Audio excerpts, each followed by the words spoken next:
Puji Tuhan. Selamat pagi teman-teman. Sebelum kita mulai pembelajaran teologi sistematika pagi ini, kita akan berdoa. Mari kita berdoa. Terima kasih Tuhan Yesus yang baik atas hari yang Kau beri lagi buat kami. Untuk kami kembali boleh menjadi penikmat anugerah-Mu. Kami kembali boleh menjadi penikmat kasih setia-Mu yang luar biasa Engkau nyatakan buat kami. Kami bersyukur dan bersyukur ya Tuhan. Saat pagi hari ini Tuhan Yesus, hati kami limpah dengan syukur Tuhan. Ampuni kami selalu Tuhan Yesus, segala Tuhan salah dosa kami dari perkataan, pikiran, perbuatan kami, baik sengaja maupun tidak sengaja Tuhan. Ampuni kami Tuhan, biar kami boleh terus hidup dalam perkenanan-Mu Tuhan Yesus. Hidup kami boleh dari hari ke hari hidup dalam pertobatan ya Tuhan. Fokus hidup kami hanya kepada karya salib-Mu yang luar biasa. Terima kasih Tuhan Yesus yang baik, terima kasih untuk kesabaran-Mu buat kehidupan kami. Dari hari ke hari, dari waktu ke waktu, Engkau terus menuntun setiap langkah kami. Kami bersyukur Tuhan, saat pagi hari yang indah ini Tuhan, kami percaya damai sejahtera-Mu, sukacita-Mu boleh menjadi bagian kami. Kalau sebentar kami kembali akan belajar, mendengar, membaca Tuhan Yesus kebenaran firman-Mu. Tuhan tolong kami, berikan kami hikmat urapan-Mu Tuhan, biar apa yang kami dengar, kami baca saat pagi hari ini firman-Mu, itu boleh tinggal dalam kehidupan kami, itu boleh berbuah-buah Tuhan, hingga boleh berdampak buat orang lain Tuhan Yesus. Bukan hanya kami dengar sekedar Tuhan, mendatangkan sia-sia Tuhan, tolong kami, berikan kami terus Tuhan Yesus, pengertian hikmat-Mu Tuhan, biar Tuhan Yesus kami bersama teman kami yang bergabung saat pagi ini online niar Tuhan, dan teman-teman kami yang akan mendengar rekaman kami, Engkau memberkati kami semua Tuhan Yesus. Terima kasih Tuhan, kami sungguh percaya Engkau persiapkan hamba-Mu Tuhan Yesus, melalui hamba-Mu Engkau berkata-kata Tuhan, Engkau sampaikan kebenaran firman-Mu yang kami seringkali tidak kami mengerti Tuhan. Biar apa yang hamba-Mu paparkan itu hikmat urapan daripada-Mu. Biar pengertian daripada-Mu saja yang Kau berikan buat kami. Kami bersyukur dan bersyukur Tuhan atas waktu yang Kau terus berikan buat kami, semangat baru untuk kami terus belajar firman-Mu. Terima kasih Tuhan, terima kasih. Kami mulai pembelajaran pagi ini dan kami peralaskan doa ini hanya dalam nama Tuhan Yesus Kristus. Haleluya. Amin.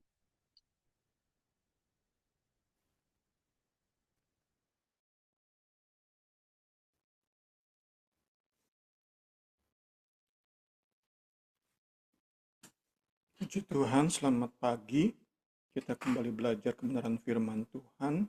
Kita masuki bagian kedua dari doktrin baptisan Roh Kudus. Masih akan kita temui perdebatan teologis. Juga masih kitab Kisah Para Rasul sebagai objek utama penafsiran yang menghasilkan perdebatan. Pagi ini kita masuki bagian kedua dari isu perdebatan, bahasa roh sebagai tanda awal baptisan Roh Kudus. Kita masuk kepada pembahasan tanda. Ini yang perlu kita gaungkan terus, ingat-ingat, renungkan di dalam pemikiran dan hati kita. Tanda.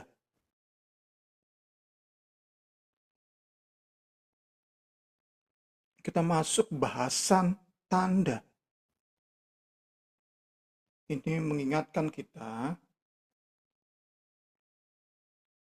terhadap fenomena yang banyak terjadi di kalangan Pentakosta. Jago dalam berbahasa roh, namun karakternya, pola hidupnya, pola bicaranya itu jomplang dengan tanda orang-orang yang dipenuhi Roh Kudus. Tandanya sih, tanda awal sih ada gembar-gembor bahasa roh. Tapi saat bicara tanda orang yang dipenuhkan Roh Kudus, jomplang sekali. Itu yang menjadi fenomena di akhir-akhir ini. Lewat pembelajaran pagi hari ini, kiranya kita lebih lagi disadarkan saat kita bisa gembar-gembor bahasa roh, sudah sewajibnya tanda-tanda lain, tanda orang-orang dipenuhkan Roh Kudus, itu juga menjadi bagian kita. Sehingga kita nggak dikenal sebagai orang-orang yang gembar-gembor bahasa roh,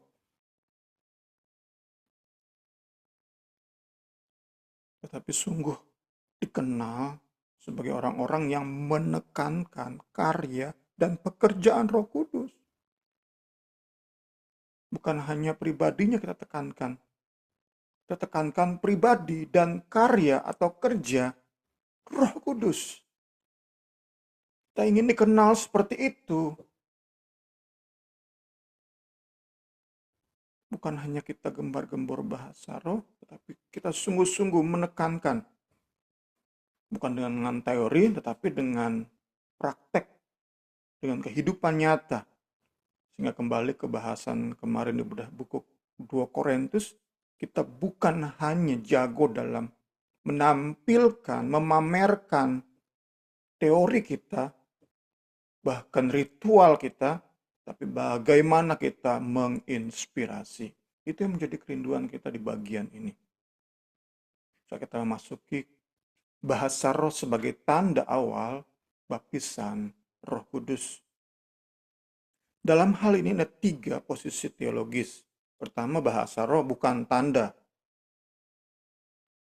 Ini tentu kaum non-Pentakosta.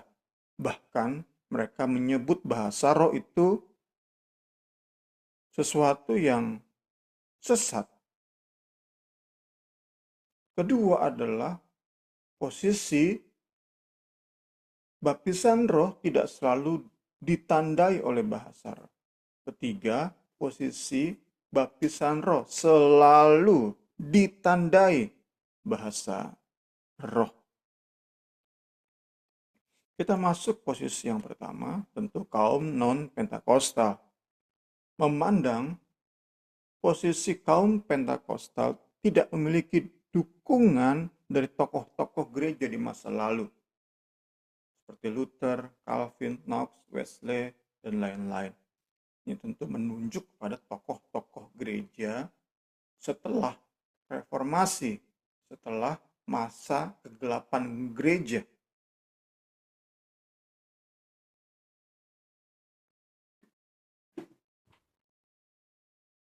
Setelah gereja mengalami masa kegelapan, kesuraman secara rohani, berabad-abad, datanglah tokoh-tokoh ini. Tokoh-tokoh ini memang pada kenyataannya tidak mengajarkan bahasa roh sebagai tanda baptisan Roh Kudus. Bahkan mereka nggak mengajarkan tentang baptisan roh. Diwakili oleh Frederick Bruner yang meyakini kesatuan, yang menolak keterpisahan antara pertobatan kelahiran baru dan baptisan Roh Kudus. Bruner menunjuk pada iman yang sejati sebagai tanda satu-satunya tanda bahwa Roh Kudus hadir di hidup seseorang. Sekali lagi, tokoh-tokoh non-Pentakostal, tentu dalamnya termasuk tokoh-tokoh reform, tokoh-tokoh Protestan, menunjuk iman yang sejati sebagai satu-satunya tanda hadirnya Roh Kudus di hidup seseorang. Tentu dengan demikian, tokoh non-Pentakosta semacam ini menolak bahasa roh sebagai bagian dari kekristenan sejati. Nggak heran jika kaum yang ekstrim dari pemahaman ini menunjuk segala bentuk bahasa roh sebagai bahasa setan. Nggak heran itu. Karena mereka nggak bisa terima bahwa bahasa roh itu bagian dari kekristenan sejati. Bagi mereka kan itu masa lalu yang nggak diulang lagi. Sehingga setiap bentuk bahasa roh, bahasa setan. Itu kaum ekstrim dari pemahaman ini. Tentu sebuah pemikiran ekstrim yang memperluas jurang yang memisahkan antara non-Pentakosta dan Pentakosta. Nggak bisa disatukan, makin terbentang jurang yang makin luas. Ya gimana setiap orang Pentakosta berbahasa roh, bahkan yang bukan diajarkan tetapi yang Roh Kudus beri, selalu tunjuk sebagai bahasa setan. Ya tentu akan semakin luas jurang yang memisahkan gereja dalam hal ini. Kita lihat selanjutnya masih di posisi pertama, bagaimana non-Pentakosta menafsirkan kisah para rasul terkait dengan doktrin bahasa roh sebagai tanda awal baptisan Roh Kudus. Salah satu tokoh, Kema, menyatakan bahwa peristiwa di loteng Yerusalem merupakan peristiwa baptisan Roh Kudus yang terjadi hanya satu kali saja, nggak akan terulang.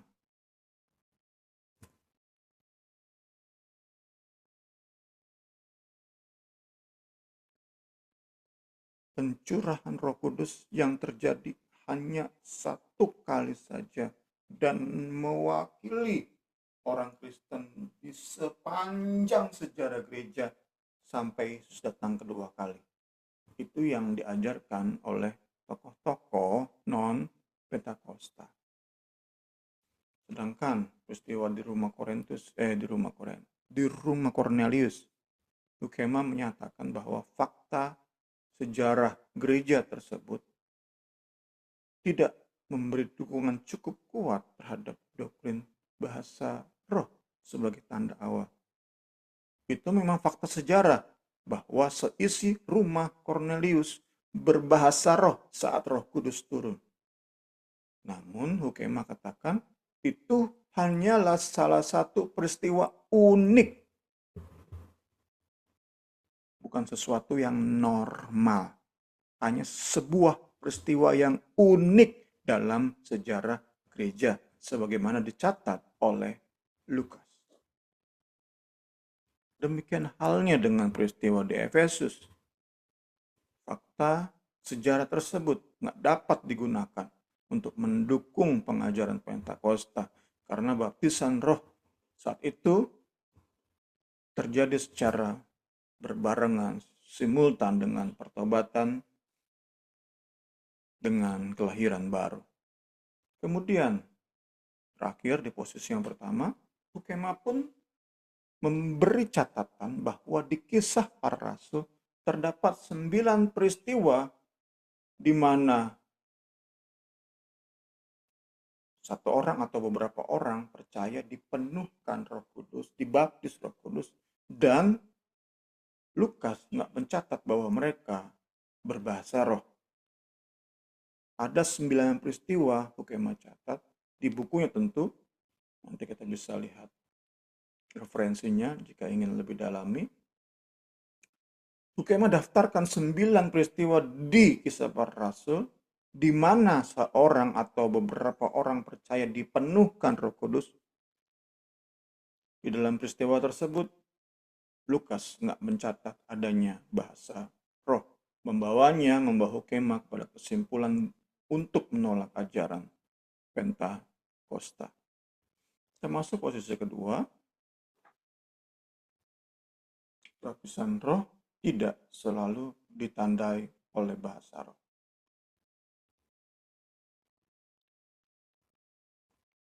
Lederle, Henry Lederle, saya juga kurang paham pronunciation-nya, penyebutan nama Lederle, memandang bahasa roh sebagai bagian dari iman Kristen sejati. Ini kan udah ada perbedaan yang jelas banget. Tadi diwakili oleh Brunner, kaum non-Pentakosta, menolak bahasa roh sebagai bagian dari kekristenan sejati. Itu masa lalu yang nggak akan diulang lagi. Sehingga setiap bentuk bahasa roh, bahasa setan. Orang-orang ekstrim berkata seperti itu. Posisi kedua diwakili oleh sebagian dari kaum karismatik kita sebut sekarang, atau kaum Pentakosta modern kita sebut sekarang. Mereka memandang bahasa roh bagian dari kekristenan sejati. Namun menolak doktrin yang mengajarkan bahwa bahasa roh sebagai satu-satunya tanda baptisan Roh Kudus karena tidak didukung bukti Alkitab yang kuat dan jelas, yang eksplisit. Mereka beralasan doktrin bahasa roh sebagai tanda awal baptisan Roh Kudus nggak punya ayat-ayat yang secara eksplisit menyatakan doktrin tersebut.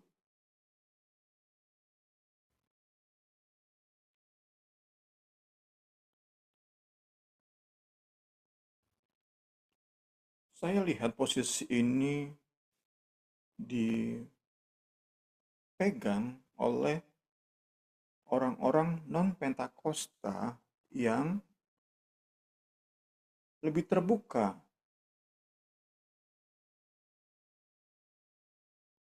mengakui kehadiran bahasa roh. Tentu tokoh-tokoh seperti John Piper saya perhatikan mengakomodir hal ini. Memandang bahasa roh sebagai bagian dari iman Kristen sejati. Namun tetap nggak bisa terima apa yang ditekankan oleh kaum Pentakosta, doktrin bahasa roh sebagai satu-satunya tanda awal baptisan Roh Kudus. Jadi saya lihat ini jembatan yang menghubungkan non-Pentakosta dan Pentakosta. Jembatan yang hanya bisa terbentuk saat non-Pentakosta mulai menerima bahasa roh dan kaum Pentakosta tidak memaksakan bahwa bahasa roh itu sebagai satu-satunya tanda. Baru ketemu titik tengah. Terjalinlah hubungan. Saling mengatakan, sesat kamu. Tapi mulai terjalin hubungan. Jurang yang memisahkan antara Pentakostal dan non-Pentakostal itu terhubung. Ini yang saya amati dengan posisi yang kedua ini.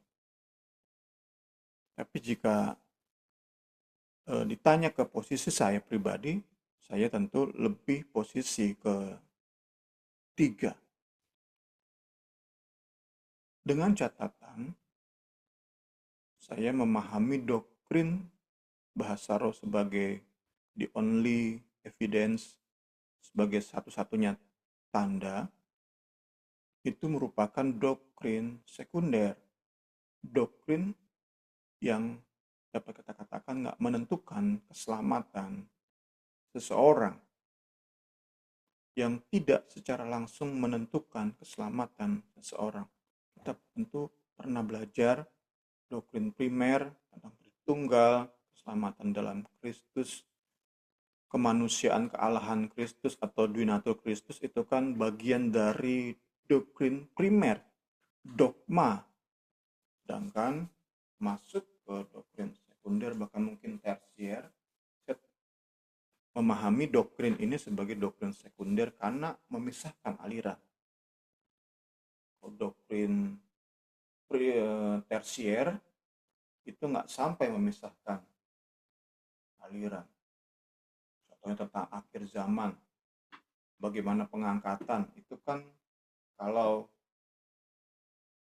bisa orang-orang yang berbeda pendapat nggak membuat mereka langsung berseteru, tentu akan tetap dalam satu aliran meski berbeda pandangan dalam apa yang akan terjadi di akhir zaman. Namun menyangkut bahasa roh sebagai tanda, saya perhatikan ini termasuk doktrin sekunder. Memisahkan, menghasilkan pemisahan, tetapi nggak harus sebagai doktrin primer, dogma yang membuat seseorang harus saling sesat, menyesatkan, menuding sesat, mencap bidat. Enggak. Kalau saksi Yehova kita cap bidat karena doktrinnya, karena pengajarannya. Sedangkan seharusnya tentang bahasa roh sebagai tanda, jangan membuat gereja untuk saling mencap bidat. Tuhan Yesus tolong kita semua untuk mengerti bagian-bagian ini, tentu masuk kepada bagian-bagian yang lebih rumit, tetapi perlu kita dalami, perlu kita pahami, khususnya dalam kita rindu bisa bekerja sama dengan aliran-aliran lain. Jadi kalau dapat saya katakan, doktrin bahasa roh sebagai tanda awal itu mirip dengan doktrin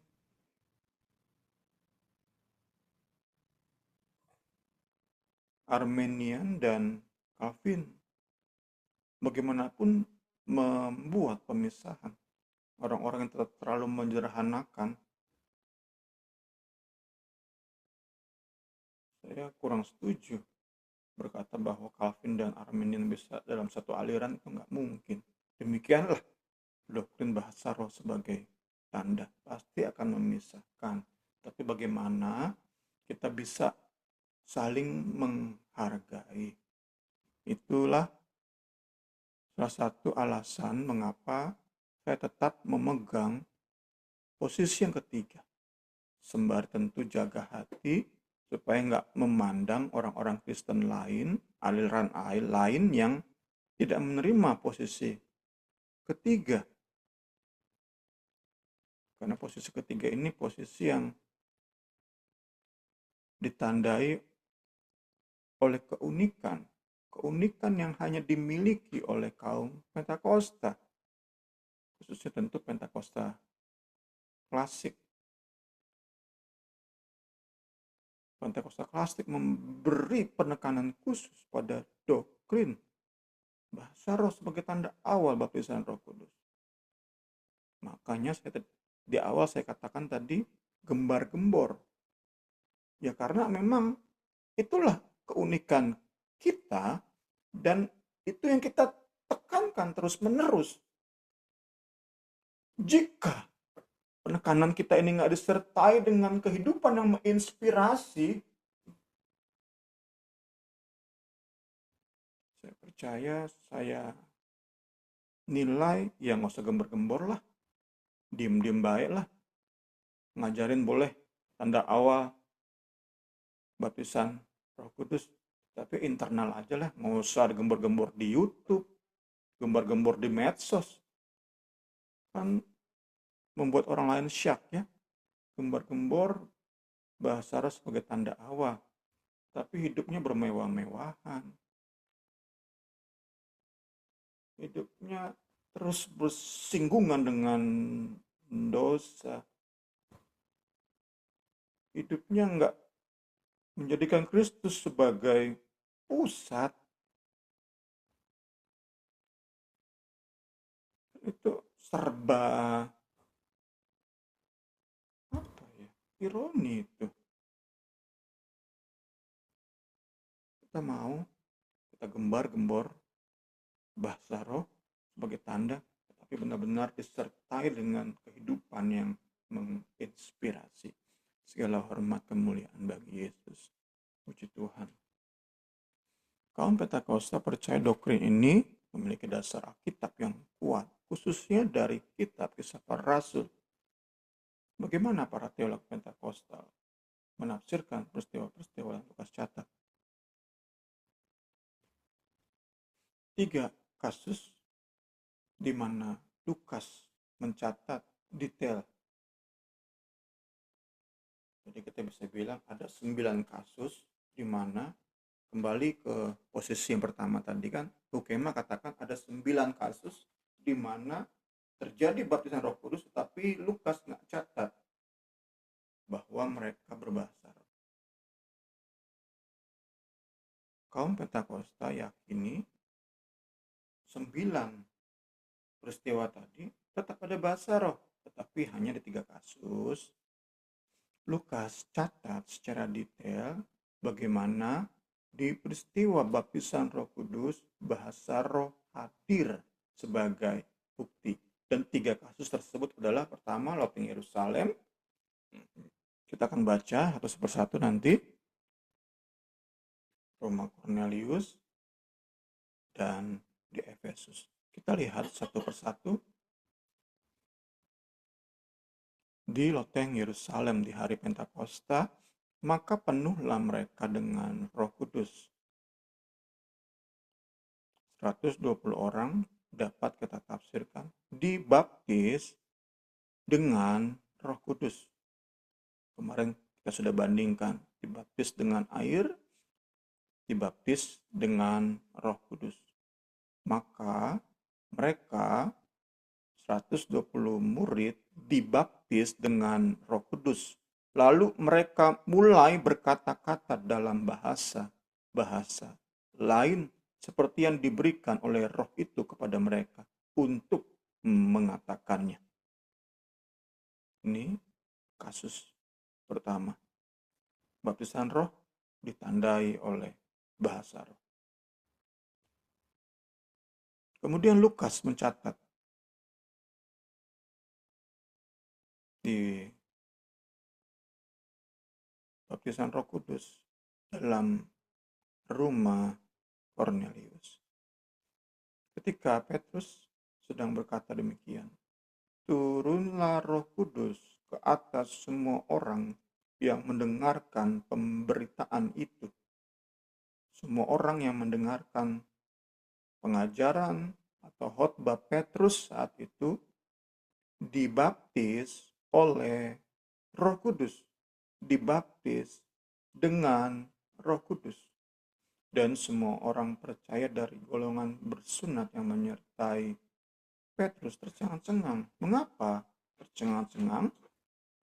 Karena melihat bahwa karunia Roh Kudus dicurahkan ke atas bangsa-bangsa lain juga. Sebab mereka mendengar orang-orang itu berkata-kata dalam bahasa roh dan memuliakan Allah. Kasus kedua, di mana Lukas catat peristiwa pembaptisan dengan Roh Kudus dan di situ hadir bahasa roh sebagai tanda awal. Kemudian di Efesus, ketika Apolos masih di Korintus, Paulus sudah menjelajah daerah-daerah pedalaman dan tiba di Efesus. Di situ didapatinya beberapa orang murid. Katanya kepada mereka, "Sudahkah kamu menerima Roh Kudus ketika kamu menjadi percaya?" Akan tetapi mereka menjawab dia, "Belum. Bahkan kami belum pernah mendengar bahwa ada Roh Kudus."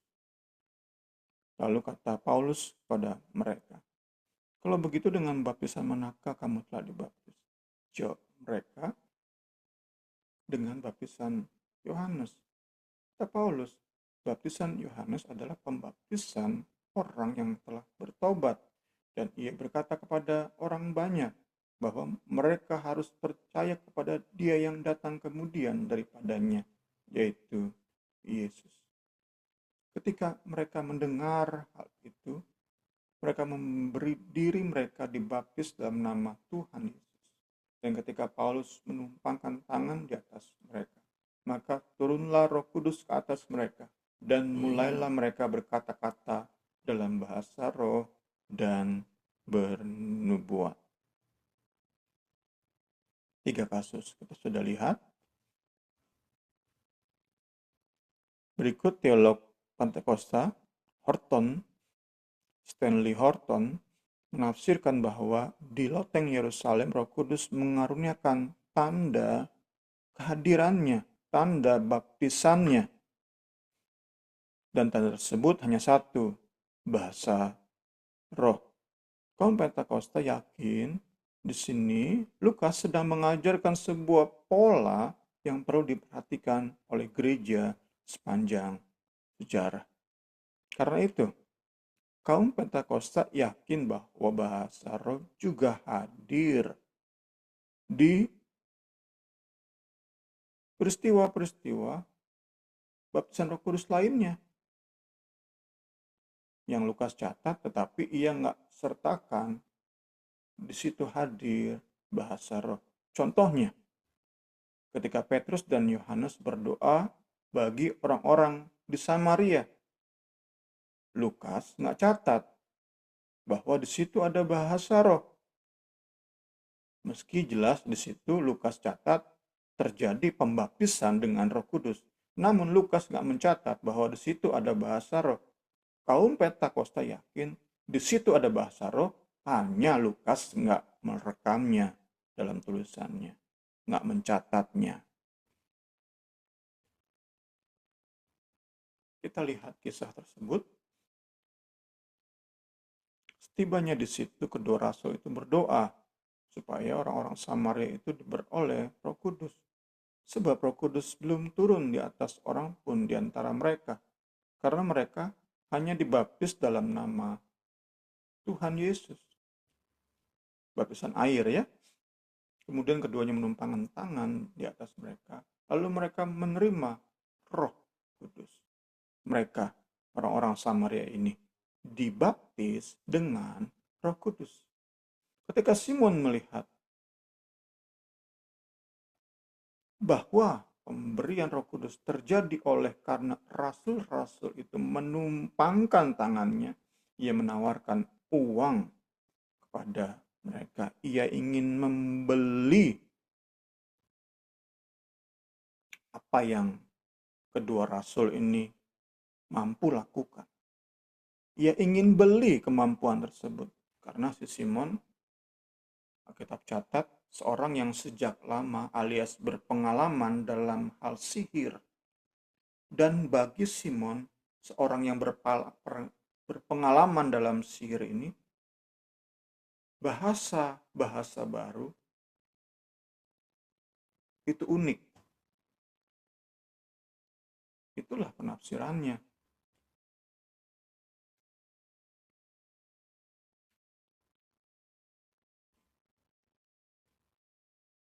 Itulah penafsiran yang kita pegang, yang kaum Pentakosta pegang. Jadi meski di ayat-ayat ini Lukas nggak catat bahwa orang-orang Samaria itu berbahasa roh. Namun kita percaya, kita yakin di situ Roh Kudus saat hadir memberikan bahasa roh. Jika saat itu kita bayangkan saja, saat itu Roh Kudus nggak hadir, maka Simon nggak akan tertarik. Buat apa dia nawarin uang? Nggak jelas kok tanda-tandanya, nggak ada fenomenanya kok, nggak ada manifestasinya kok. Cuma dikatakan oleh firman Tuhan, Roh Kudus memenuhi orang-orang Samaria. Tapi bagi Simon nggak ada tanda-tandanya. Mungkin hanya nangis.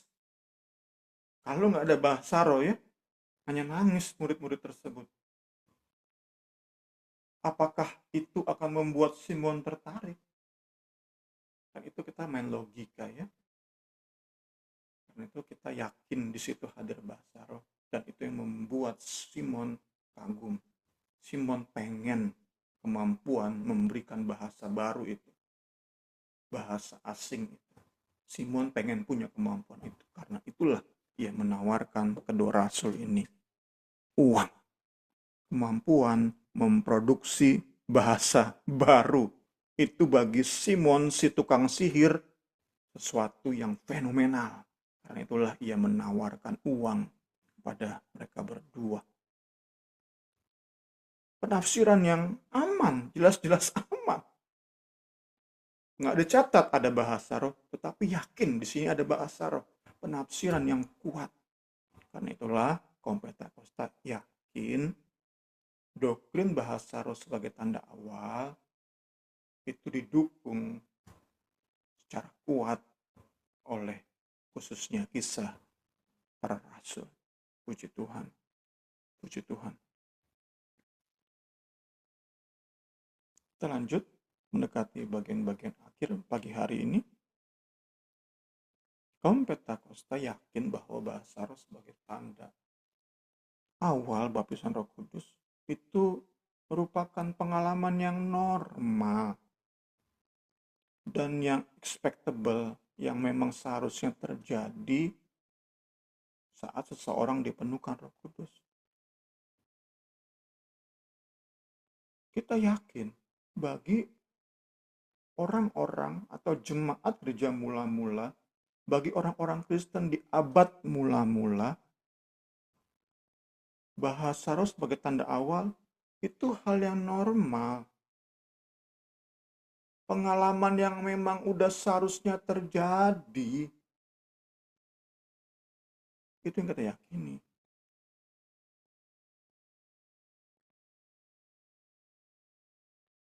Tentu kita, kalau mau kita elaborate, hal yang normal ini kemudian menjadi nggak normal ketika gereja masuk ke masa-masa suram. Ketika gereja memasuki masa-masa kemunduran, masa-masa apalagi masa kegelapan. Hal ini udah nggak normal. Karena itulah kita bisa hubungkan, kita bisa jelaskan kenapa Luther, Calvin, Knox, Whitefield, bahkan Jonathan Edwards nggak mengenal tentang bahasa roh, tentang baptisan Roh Kudus. Karena memang mereka memiliki latar belakang, mereka nggak jauh dari masa kegelapan gereja. Masa di mana baptisan Roh Kudus, apalagi bahasa roh, itu sesuatu yang asing. Bukan unik doang, sesuatu yang asing. Gereja saat itu hanya rutinitas. Di masa kegelapan benar-benar gereja itu plek-ketiplek agama. Nggak ada sesuatu yang hidup di situ. Tokoh-tokoh gereja, tokoh-tokoh reformasi melihat itulah yang perlu dibenahi. Belum sampai ke masa gereja mula-mula. Itu yang kita yakini. Itu yang kita yakini. Lanjut.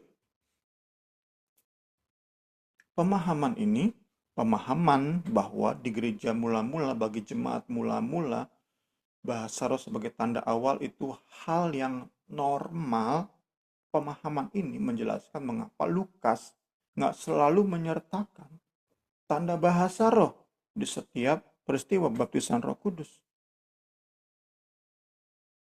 Karena Lukas beranggapan pembaca suratnya udah ngerti. Orang dipenuhkan Roh Kudus, ya tandanya bahasa roh. Nggak perlu ia selalu catat. Hanya di 3 detail tadi ia catat dengan detail, dengan eksplisit, dengan jelas. Sedangkan di peristiwa-peristiwa lain, bagi Lukas, hal itu udah dimengerti oleh pembaca suratnya. Puji Tuhan, bersyukur kita mengerti, kita belajar bagian-bagian ini. Tentu dalam hal ini, peristiwa baptisan Roh Kudus yang disertai dengan catatan Lukas bahwa orang yang dibaptis ini berbahasa roh, tentu termasuk dalamnya adalah peristiwa pertobatan Rasul Paulus. Puji Tuhan, bagaimana Rasul Paulus dipenuhkan Roh Kudus, dibaptis Roh Kudus. Itu nggak dicatat bahwa ia berbahasa roh. Tetapi kita bisa yakini, kaum Pentakosta yakini bahwa saat itu Paulus berbahasa roh. Kita lihat catatannya. Lalu pergilah Ananias ke situ dan masuk ke rumah itu. Ia menumpangkan tangannya ke atas Saulus, katanya, Saulus saudara, Tuhan Yesus yang telah menampakkan diri kepadamu di jalan yang engkau lalui, telah menyuruh aku kepadamu, supaya engkau dapat melihat lagi dan penuh dengan Roh Kudus. Seketika itu juga seolah-olah selaput gugur dari matanya, sehingga dapat melihat lagi. Ia bangun lalu dibaptis. Kita yakin saat Ananias tumpang tangan atas Saulus penuh Roh Kudus, dan Saulus berbahasa roh saat itu. Kita yakin. Puji Tuhan. Terakhir, kaum Pentakosta yakin bahwa pola yang Lukas catat memiliki maksud tujuan mengajar kekristenan generasi selanjutnya perihal doktrin bahasa roh sebagai tanda awal baptisan Roh Kudus. Jadi kembali ke isu yang kemarin, kita yakin Lukas nggak hanya mencatat informasi sejarah. Enggak. Kita yakin Lukas dalam mencatat narasi-narasi juga sedang mengajarkan sesuatu. Mengajarkan kebenaran kepada kekristenan generasi selanjutnya. Termasuk kita. Puji Tuhan. Puji Tuhan. Sebagai kesimpulan, kaum Pentakosta percaya pertama, baptisan roh adalah datangnya kehadiran dan kuasa spesial dari Roh Kudus. Itu baptisan roh. Baptisan roh adalah datangnya presence, terus spesial force, spesial kuasa dari Roh Kudus, dan tanda atau bukti awal dari pengalaman ini, pengalaman kehadiran Roh Kudus adalah bahasa roh. Puji Tuhan, puji Tuhan. Ada bagian tambahan, kita mau dengan cepat mengingat waktu. Tanda-tanda lain di dalam doktrin bahasa roh sebagai tanda awal, kaum Pentakosta pun mengajarkan kehadiran tanda-tanda lain yang mengikuti, yang hadir di hidup pribadi orang tersebut. Beberapa penulis seperti J.R. Williams menunjuk buah roh sebagai tanda lanjutan tersebut. Yang menunjuk pada kesukaan yang penuh, kasih yang kuat, pujian yang terus bersenandung bagi Allah. Meski demikian, penulis lain seperti Donald G. memberi peringatan tentang perlunya mengidentifikasi buah roh itu sebagai bukti ketaatan seseorang dipimpin oleh Roh Kudus. Bukti perjalanan orang yang dipenuhkan, dikuasai oleh Roh Kudus. Bukan sebagai tanda lanjut baptisan Roh Kudus. Karena itu, secara umum, kaum Pentakosta meyakini bahwa karakter yang terus diubahkan itu bukanlah tanda lanjutan dari baptisan, tetapi sebagai kualitas hidup yang harus ditambahkan atas setiap orang yang dibaptis oleh Roh Kudus. Nah, kita masuk ke tanda-tanda yang membuat gembar-gembor kita itu nggak bikin syak. Setelah kita digembar-gembor, tetapi hidupnya nggak menunjukkan karakter Kristus.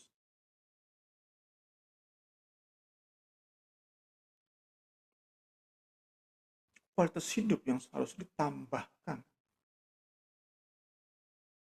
dalam hidup setiap orang yang dibaptis oleh Roh Kudus. Ada 3 usul di buah roh. Kedua adalah karunia-karunia Roh Kudus. Ketiga adalah perkataan, perbuatan yang disertai oleh kuasa Roh Kudus. Ada 3. Kaum Pentakosta secara umum meyakini 2 ini. Karunia atau manifestasi Roh Kudus dan perkataan perbuatan yang diurapi oleh Roh Kudus. Sedangkan tentang buah roh itu merupakan proses yang terus-menerus.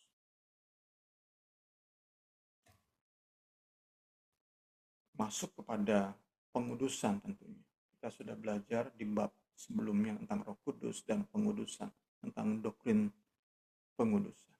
Puji Tuhan. Kita tutup dengan ayat berikut. Hendaklah kata-katamu senantiasa penuh kasih, jangan hambar, sehingga kamu tahu bagaimana kamu harus memberi jawab kepada setiap orang. Dan kita bingung jawab orangnya. Jika kita jago bahasa roh, tapi kata-kata kita banyak yang sia-sia. Ngomong sembarangan. Terus orang nanya, kamu berbahasa roh? Mengapa kamu bisa pegang doktrin bahasa roh sebagai tanda awal? Bingung kita jawabnya. Bahasa roh.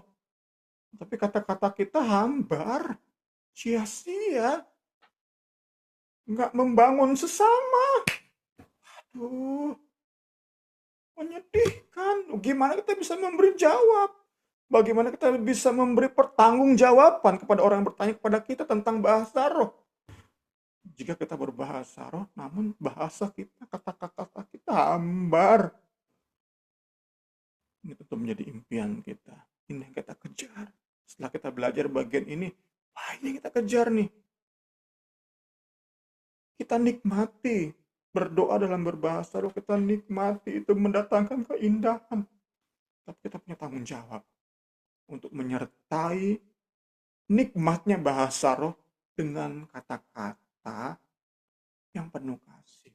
Kata-kata yang mengandung garam. Kata-kata yang enggak hambar.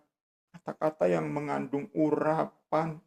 Yang enggak lancar begitu aja. Tanpa memberi berkat. Yesus tolong kita semua. Saat kata-kata kita bisa terus dan terus kita latih, kita kontrol oleh kekuatan Roh Kudus. Kata-kata kita jadi berkat, nggak hambar. Kita tahu bagaimana harus memberi jawab kepada setiap orang yang bertanya kepada kita. Kamu memangnya yakin bahasa roh sebagai tanda? Kita bisa jelaskan. Bahasa roh sebagai tanda sehingga saya dipenuhkan Roh Kudus dan buktinya kata-kata saya bisa memberkati orang lain. menjadi berkat bagi sesama.